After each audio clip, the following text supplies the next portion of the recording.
ಎಲ್ರಿಗೂ ನಮಸ್ಕಾರ. Welcome back to my channel. ನಾನು ಅಂಬಿಕಾ. ಇವತ್ತು ಸಿಂಪಲ್ ಆಗಿ ಬೆಟ್ಟದ ನೆಲ್ಲಿಕಾಯಿ ಹಾಗೆ ಟೊಮೊಟೊನ ಬಳಸ್ಕೊಂಡು ಅದರಿಂದ ಹೆಲ್ತಿಯಾಗಿರುವಂಥ ರಸಮ್ನ ಮಾಡ್ತಾ ಇದ್ದೀನಿ. ಈ ರೆಸಿಪಿನ ನಿಮ್ಮ ಜೊತೆ ಕೂಡ ಶೇರ್ ಮಾಡ್ತಾ ಇದ್ದೀನಿ. ನಾನಿಲ್ಲಿ ಒಂದು 5 ಬೆಟ್ಟದ ನೆಲ್ಲಿಕಾಯಿನ ತೊಗೊಂಡಿದ್ದೀನಿ. ಅದ್ರ ಜೊತೆಗೆ 2 ಟೊಮೊಟೊ ಕೂಡ ತೊಗೊಂಡಿದ್ದೀನಿ. ಇಲ್ಲಿ ಬೆಟ್ಟದ ನೆಲ್ಲಿಕಾಯಿನ ನಾವು ಸ್ವಲ್ಪ ಓಪನ್ ಮಾಡಿ ಕೂಡ ಹಾಕೊಬೇಕು. ಯಾಕಂತಂದರೆ ನಮಗೆ ಬೆಟ್ಟದ ನೆಲ್ಲಿಕಾಯಿ ಬೇಯಿಸ್ಕೊಂಡಾಗ ಹುಳಿ ಬರಬೇಕು, ಹಂಗಾಗಿ ಸ್ವಲ್ಪ ಓಪನ್ ಮಾಡಿ ಹಾಕೊಬೇಕು. ಹಾಗೆ ಸ್ವಲ್ಪ ಕರಿಬೇವು ಸೊಪ್ಪು ಕೂಡ ಆ್ಯಡ್ ಮಾಡ್ಕೊತಾ ಇದ್ದೀನಿ. ಇದಕ್ಕೆ ನಾವು ಒಂದು ಅರ್ಧ ಕಪ್ಪಷ್ಟು ತೊಗರಿಬೇಳೆ ಕೂಡ ಆ್ಯಡ್ ಮಾಡ್ಕೊತಿದ್ದೀನಿ. ತೊಗರಿಬೇಳೆನ ನಾವು ನೋಡಿಕೊಂಡು ಕಡಿಮೆನೇ ಆ್ಯಡ್ ಮಾಡ್ಕೊಬೇಕು. ಯಾಕಂತಂದರೆ ತುಂಬ ತೊಗರಿಬೇಳೆ ಹಾಕಿದ್ರೆ ಅದು ಸಾಂಬಾರು ಥರ ಅನಿಸುತ್ತೆ. ಹಾಗಾಗಿ ರಸಮ್ ಯಾವತ್ತೂ ಕೂಡ ತೆಳ್ಳಗಿದ್ರೇ ಟೇಸ್ಟ್ ತುಂಬ ಚೆನ್ನಾಗಿರುತ್ತೆ. ಹಾಗಾಗಿ ತೊಗರಿಬೇಳೆನ ಸ್ವಲ್ಪನೇ ಹಾಕ್ಕೊಳ್ಳಿ. ಅದಾದಮೇಲೆ ತೊಗರಿಬೇಳೆನ ಚೆನ್ನಾಗಿ ವಾಶ್ ಮಾಡಿಕೊಂಡು ಆ ನಂತರ ನಾವೇನು ತೊಗೊಂಡಿದ್ವಿ ಬೆಟ್ಟದ ನೆಲ್ಲಿಕಾಯಿ ಹಾಗೆ ಟೊಮೊಟೊ ಮತ್ತು ಈ ಕರಿಬೇವು ಸೊಪ್ಪು ಜೊತೆಗೆ ತೊಗರಿಬೇಳೆ ಇಷ್ಟನ್ನು ಹಾಕ್ಕೊಂಡು ಒಂದು 3 ವಿಷಲ್ಲು ತೊಗೊಬೇಕಾಗುತ್ತೆ. ಇದಕ್ಕೆ 3 ವಿಷಲ್ ಆದರೆ ಕರೆಕ್ಟಾಗಿ ಬೇಯುತ್ತೆ. 3 ವಿಷಲ್ ಆದರೆ ಸಾಕಾಗುತ್ತೆ. ತೊಗರಿಬೇಳೆನ ನಾವು ಒಂದು 5-10 ನಿಮಿಷನಾದರೂ ಫಸ್ಟೇ ನೆನೆಸಿಟ್ಕೊಬೇಕಿತ್ತು. ಬಟ್ ನಾನು ಟೈಮ್ ಆಗಿತ್ತು, ಹಾಗಾಗಿ ನೆನೆಸಿಟ್ಕೊಂಡಿಲ್ಲ. ನೀವು ಯಾರಾದರೂ ಮಾಡ್ತೀರಾ ಅಂತ ಅಂದಾಗ ಸ್ವಲ್ಪ ಹೊತ್ತು ನೆನೆಸಿಟ್ಕೊಳ್ಳಿ. ಅದಾದಮೇಲೆ ರುಚಿಗೆ ತಕ್ಕಷ್ಟು ಉಪ್ಪು ಹಾಕ್ಕೊಂಡು ಒಂದು 3 ವಿಷಲ್ ತೊಗೊಳ್ಳೋಣ. ಈ ರಸಮ್ ತಿನ್ನೋದ್ರಿಂದ ಆರೋಗ್ಯಕ್ಕೂ ಕೂಡ ತುಂಬಾ ಒಳ್ಳೆಯದು. ಹಾಗಾಗಿ ಆದಷ್ಟು ವಾರಕ್ಕೆ ಒಂದು ಸತಿನಾದರೂ ಈ ರಸಮ್ನ ಮಾಡ್ಕೊಳೋಕ್ಕೆ ಪ್ರಯತ್ನ ಪಡಿ. ಹಾಗೆ ಸ್ವಲ್ಪ 1-2 ಡ್ರಾಪಷ್ಟು ಆಯಿಲ್ ಹಾಕ್ಕೊಂಡು ಅದಾದ ನಂತರ ನಾವು ಸ್ವಲ್ಪ ನೀರು ಹಾಕ್ಕೋಬೇಕಾಗತ್ತೆ. ನೀರು ಒಂದು ಅರ್ಧ ಲೀಟ್ರಷ್ಟು ಆದರೆ ಸಾಕಾಗುತ್ತೆ. ನೀರನ್ನ ಹಾಕ್ಕೊಂಡು ಒಂದು 3 ವಿಷಲ್ ತೊಗೊಳ್ಳೋಣ. ಈ ರಸಮ್ಗೆ ಕರೆಕ್ಟಾಗಿ 3 ವಿಷಲ್ ಆದರೆ ಕರೆಕ್ಟ್ ಆಗುತ್ತೆ. ಕಡೆ ವಿಷಲ್ ಆಗ್ತಾ ಇರಲಿ, ಈ ಕಡೆ ಇದಕ್ಕೆ ಏನೇನು ಬೇಕು ಅಂತೆಲ್ಲ ರೆಡಿ ಮಾಡ್ಕೊಳ್ಳೋಣ. ನಾನಿಲ್ಲಿ ಒಂದು ಗೆಡ್ಡೆಯಷ್ಟು ಬೆಳ್ಳುಳ್ಳಿನ ತೊಗೊಂಡಿದ್ದೀನಿ. ಈ ರಸಮ್ಗೆ ಸ್ವಲ್ಪ ಬೆಳ್ಳುಳ್ಳಿ ಜಾಸ್ತಿ ಹಾಕೋದ್ರಿಂದ ಆ ಟೇಸ್ಟ್ ತುಂಬಾ ಚೆನ್ನಾಗಿ ಬರುತ್ತೆ. ಹಾಗಾಗಿ ಧಾರಾಳವಾಗಿ ಒಂದು ಗೆಡ್ಡೆ ಬೆಳ್ಳುಳ್ಳಿ ಹಾಕ್ಕೊಳ್ಳಿ. ಟೇಸ್ಟು ಕೂಡ ತುಂಬ ಚೆನ್ನಾಗಿರುತ್ತೆ. ಬೆಳ್ಳುಳ್ಳಿನ ಈ ಥರ ಕ್ರಷ್ ಮಾಡಿಕೊಂಡು ಅದಾದ ನಂತರ ನಾವು ಸೈಡಿಗೆ ಎತ್ತಿಟ್ಕೊಳ್ಳೋಣ. ಇದಕ್ಕೆ ನಾನು ಗ್ಯಾಸ್ ಮೇಲೆ ಒಂದು ಪಾತ್ರೆ ಇಟ್ಕೊಂಡು ಪಾತ್ರೆ ಚೆನ್ನಾಗಿ ಬಿಸಿ ಆದ ನಂತರ ನಾವು 1 ಟೇಬಲ್ ಸ್ಪೂನಷ್ಟು ಮೆಣಸನ್ನ ಹಾಕ್ಕೊಂಡು ಇದು ಚೆನ್ನಾಗಿ ಹಸಿ ಸ್ಮೆಲ್ ಎಲ್ಲೋವರೆಗೂ ಫ್ರೈ ಮಾಡ್ಕೊಬೇಕು.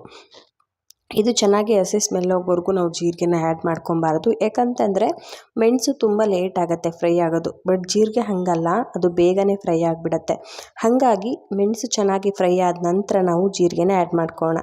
ಇವಾಗ ನೋಡಿ, ನನಗೆ ಮೆಣಸು ಚೆನ್ನಾಗಿ ಫ್ರೈ ಆಗಿತ್ತು. ಅದಾದಮೇಲೆ ನಾನು 1 ಟೇಬಲ್ ಸ್ಪೂನಷ್ಟು ಜೀರಿಗೆ ಕೂಡ ಹಾಕ್ಕೋತಾ ಇದ್ದೀನಿ. ಈ ರಸಮ್ಗೆ ಜೀರಿಗೆ ಮತ್ತು ಈ ಮೆಣಸನ್ನ ಬಳಸ್ಕೊಳೋದ್ರಿಂದ ಟೇಸ್ಟ್ ತುಂಬಾ ಚೆನ್ನಾಗಿ ಬರುತ್ತೆ. ಇಲ್ಲೂ ಕೂಡ ಇವೆರಡನ್ನೂ ಸ್ಕಿಪ್ ಮಾಡಬೇಡಿ. ಇವಾಗ ಇದನ್ನು ಚೆನ್ನಾಗಿ ಪೌಡ್ರು ಮಾಡ್ಕೊಬೇಕಾಗತ್ತೆ. ಈ ಥರ ಚೆನ್ನಾಗಿ ಪೌಡ್ರು ನೋಡಿ, ಇವಾಗ ಇದನ್ನು ನಾನು ಪೌಡ್ರ್ ಮಾಡ್ಕೊಂಡಿದ್ದೀನಿ. ಇಷ್ಟು ಪೌಡರ್ ಆದರೆ ಸಾಕಾಗತ್ತೆ. ಇವಾಗ ನಾವು ಇದನ್ನು ತೆಗೆದು ಸೈಡಿಗೆ ಎತ್ತಿಟ್ಕೊಂಡ್ಬಿಡೋಣ. ಇವಾಗ ನಾವು ಆವಾಗಲೇ ಏನು ಕುಕ್ಕರಲ್ಲಿ ಬೇಯಿಸೋಕೆ ಇಟ್ಕೊಂಡಿದ್ವಿ ಅಲ್ವಾ, ಬೇಳೆ ಮತ್ತು ಬೆಟ್ಟದ ನೆಲ್ಲಿಕಾಯಿ ಹಾಗೆ ಟೊಮೊಟೊ, ಅದು ಚೆನ್ನಾಗಿ ಕುಕ್ ಆಗುತ್ತೆ. ನೀವೇ ನೋಡ್ತಿರ್ಬೋದು. ಇಷ್ಟು ಕುಕ್ ಆದರೆ ಸಾಕಾಗುತ್ತೆ. ಇವಾಗ ನೋಡಿ, ಬೆಟ್ಟದ ನೆಲ್ಲಿಕಾಯಿ ನಾವು ಹಿಂಗೆ ಪ್ರೆಸ್ ಮಾಡಿದ್ರೆ ಅದು ಈ ಥರ ಓಪನ್ ಆಗಬೇಕು. ಅಲ್ಲಿವರೆಗೂ ಚೆನ್ನಾಗಿ ಬೆಂದಿದ್ರೆ ಸಾಕಾಗತ್ತೆ. ಯಾಕಂತಂದರೆ ಬೆಟ್ಟದ ನೆಲ್ಲಿಕಾಯಿ ಎಷ್ಟು ಚೆನ್ನಾಗಿ ಬೆಂದಿರುತ್ತೆ, ರಸಮ್ ಕೂಡ ಅಷ್ಟೇ ಚೆನ್ನಾಗಿ ಬರುತ್ತೆ. ಹಾಗಾಗಿ ಒಂದು 3-4 ವಿಷಲಾದರೂ ಧಾರಾಳವಾಗಿ ತೊಗೊಳ್ಳಿ ನೀವು. ಇವಾಗ ಇದನ್ನು ಚೆನ್ನಾಗಿ ಸ್ನ್ಯಾಶ್ ಮಾಡಿಕೊಂಡು ಇದಕ್ಕೆ ನಾವೀಗ ಒಂದು ಒಗ್ಗರಣೆ ಕೂಡ ಕೊಟ್ಕೊಬೇಕು.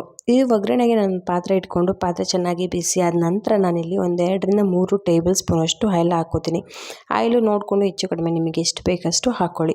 ಆಯಿಲು ಚೆನ್ನಾಗಿ ಬಿಸಿ ಆಗಬೇಕು. ಆಯಿಲ್ ಚೆನ್ನಾಗಿ ಬಿಸಿ ಆದಮೇಲೆ ಒಂದು ಅರ್ಧ ಟೇಬಲ್ ಸ್ಪೂನಷ್ಟು ಜೀರಿಗೆನ ಆ್ಯಡ್ ಮಾಡ್ಕೊಳ್ಳೋಣ. ಜೀರಿಗೆನ ಹಾಕ್ಕೊಂಡು ಚೆನ್ನಾಗಿ ಜೀರಿಗೆ ಫ್ರೈ ಆದಮೇಲೆ ನಾವು ಏನು ತೆಗೆದಿಟ್ಕೊಂಡಿದ್ವಿ ಬೆಳ್ಳುಳ್ಳಿ ನೋಡಿ, ಆ ಬೆಳ್ಳುಳ್ಳಿ ಹಾಕ್ಕೊಂಡು ಅದನ್ನು ಚೆನ್ನಾಗಿ ಹಸಿ ಸ್ಮೆಲ್ಲವರೆಗೂ ಫ್ರೈ ಮಾಡ್ಕೊಬೇಕು. ಅದ್ರ ಜೊತೆಗೆ ನಾನು ಬ್ಯಾಡಗೆ ಮೆಣಸಿನ್ಕಾಯಿ 1-2, ನಾರ್ಮಲಾಗಿ ನಾವೇನು ಬಳಸ್ಕೊತೀವಿ ನೋಡಿ ಆ ಮೆಣಸಿನ್ಕಾಯಿ 1-2, ಸ್ವಲ್ಪ ಕರಿಬೇವು ಸೊಪ್ಪು, ಇದಿಷ್ಟನ್ನು ಹಾಕ್ಕೊಂಡು ಹಸಿ ಸ್ಮೆಲ್ಲೆಲ್ಲ ಇದರಲ್ಲಿ ಹೋಗೋವರೆಗೂ ಚೆನ್ನಾಗಿ ಫ್ರೈ ಮಾಡ್ಕೊತೀನಿ. ಈ ಬೆಳ್ಳುಳ್ಳಿ ಸ್ವಲ್ಪ ಆಯಿಲಲ್ಲಿ ಚೆನ್ನಾಗಿ ಫ್ರೈ ಆಗಬೇಕು. ಆವಾಗ ಟೇಸ್ಟು ಕೂಡ ತುಂಬ ಚೆನ್ನಾಗಿ ಬರುತ್ತೆ. ಹಾಗಾಗಿ ಬೆಳ್ಳುಳ್ಳಿನ ನೀಟಾಗಿ ಫ್ರೈ ಮಾಡ್ಕೊಳ್ಳಿ. ಇವಾಗ ನೋಡಿ, ಬೆಳ್ಳುಳ್ಳಿ ಎಲ್ಲ ಚೆನ್ನಾಗಿ ಫ್ರೈ ಆದ ನಂತರ ಆವಾಗಲೇ ನಾನು ಏನು ಎತ್ತಿಟ್ಕೊಂಡಿದ್ದೆ ನೋಡಿ, ಬೇಯಿಸಿಟ್ಕೊಂಡು ಬೇಳೆ ಮತ್ತು ಆಮ್ಲದ್ದು ಆ ರಸನ ಹಾಕ್ಕೊಂಡು ಅದನ್ನು ಕೂಡ ಚೆನ್ನಾಗಿ ಮಿಕ್ಸ್ ಮಾಡ್ಕೊಬೇಕು. ಈ ಟೈಮ್ನಲ್ಲಿ ನಮಗೆ ನೀರು ಎಷ್ಟು ಬೇಕು ಅಷ್ಟು ನೋಡಿಕೊಂಡು ಜಾಸ್ತಿ ಕೂಡ ಮಾಡ್ಕೋಬೋದು. ಏನೂ ತೊಂದರೆ ಆಗೋಲ್ಲ. ನಿಮ್ಗೇನಾದ್ರು ಜಾಸ್ತಿ ನೀರು ಬೇಕು ಅಂದರೂ ಕೂಡ ಆ್ಯಡ್ ಮಾಡ್ಕೊಳ್ಳಿ. ಇದಿಷ್ಟನ್ನು ಹಾಕ್ಕೊಂಡು ಚೆನ್ನಾಗಿ ಒಂದು ಕುದಿ ಬರೋವರೆಗೂ ಚೆನ್ನಾಗಿ ಕುದಿಸ್ಕೊಬೇಕು. ಟೇಸ್ಟ್ ಅಂತೂ ತುಂಬಾ ಚೆನ್ನಾಗಿರುತ್ತೆ. ಅದರಲ್ಲೂ ಬಿಸಿ ಅನ್ನೋಕ್ಕಂತೂ ತುಂಬಾ ಚೆನ್ನಾಗಿರುತ್ತೆ. ಒಂದು ಸತಿ ನೀವು ಕೂಡ ಟ್ರೈ ಮಾಡಿ ಹೇಗಿದೆ ಅಂತ ನಂಗೆ ತಿಳಿಸಿ. ನಾನಿಲ್ಲಿ ಹುಣಸೆಹಣ್ಣ ಬಳಸಿಲ್ಲ, ಯಾಕಂತಂದರೆ ಬಟ್ಟೆ ನೆಲ್ಲಿಕಾಯಲ್ಲೇ ಸಾಕಷ್ಟು ಹುಳಿ ಪ್ರಮಾಣ ಇರೋದ್ರಿಂದ ನಾನಿಲ್ಲಿ ಹುಣಸೆಹಣ್ಣ ಬಳಸ್ತಿಲ್ಲ. ನೀವು ಕೂಡ ಆದಷ್ಟು ಹುಣಸೆಹಣ್ಣ ಬಳಸೋಕೆ ಹೋಗಬೇಡಿ, ಯಾಕಂತಂದರೆ ಹುಣಸೆಹಣ್ಣು ಮತ್ತು ಬಟ್ಟೆ ನೆಲ್ಲಿಕಾಯಿ ಎರಡನ್ನೂ ಹಾಕೋದ್ರಿಂದ ಅದು ತುಂಬಾ ಹುಳಿ ಆಗಿಬಿಡುತ್ತೆ. ಹಾಗಾಗಿ ನಾನು ಬಳಸಿಲ್ಲ. ಈ ಟೈಮ್ನಲ್ಲಿ ನಾವು ಆವಾಗಲೇ ಏನು ಪೌಡ್ರ್ ಮಾಡಿ ಇಟ್ಕೊಂಡಿದ್ವಿ ನೋಡಿ, ಜೀರಿಗೆ ಮತ್ತು ಮೆಣಸು ಅವೆರಡನ್ನೂ ಹಾಕ್ಕೊಂಡು ಚೆನ್ನಾಗಿ ಮಿಕ್ಸ್ ಮಾಡ್ಕೊಬೇಕು. ಜೊತೆಗೆ ಲಾಸ್ಟಿಗೆ ಸ್ವಲ್ಪ ಕೊತ್ತಂಬರಿ ಸೊಪ್ಪು ಹಾಕ್ಕೊಂಡು ಚೆನ್ನಾಗಿ ಮಿಕ್ಸ್ ಮಾಡಿಕೊಂಡ್ರೆ ರಸಮ್ ರೆಡಿ ಆಗುತ್ತೆ. ನೀವು ಕೂಡ ಈ ರಸಮ್ನ ಮಾಡಿ ಮತ್ತು ಹೇಗಾಯಿತು ಅಂತ ನನಗೆ ಕಾಮೆಂಟ್ ಸೆಕ್ಷನಲ್ಲಿ ಕಾಮೆಂಟ್ ಹಾಕಿ. ಟೇಸ್ಟ್ ಅಂತೂ ನಿಜವಾಗ್ಲೂ ತುಂಬಾ ಚೆನ್ನಾಗಿರುತ್ತೆ. ಒಂದು ಸತಿ ಟ್ರೈ ಮಾಡಿ ನೋಡಿ. ಹಾಗೆ ನಿಮಗೆ ಈ ವಿಡಿಯೋ ಏನಾದರೂ ಇಷ್ಟ ಆಯಿತು ಅಥವಾ ಸ್ವಲ್ಪ ಯೂಸ್ಫುಲ್ ಅನ್ನಿಸ್ತಂದರೆ ಪ್ಲೀಸ್ ಒಂದು ಲೈಕ್ ಕೂಡ ಮಾಡಿ ಆಯಿತಾ. Thank you.